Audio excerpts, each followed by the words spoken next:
Kain na. Bisita tayo, guys.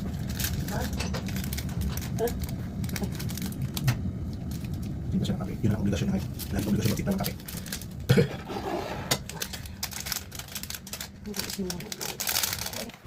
Salit ko yun. Yung sintong. Yung pangkalami. Pula. Tapos sila. Tapos sila.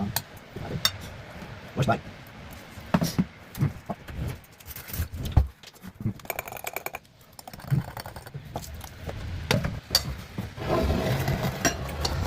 Dito kasi walang ano, itlog na pula. Lalong baka ng itlog na pula. Ngayong month, yan, itlog na pula. Wow. Nag-iisang ko na yan. Kaya mga kahit saan, pwede nang i-harvest yan.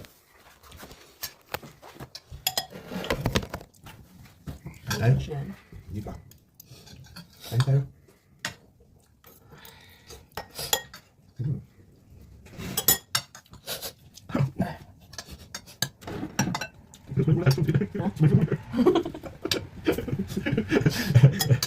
tayo.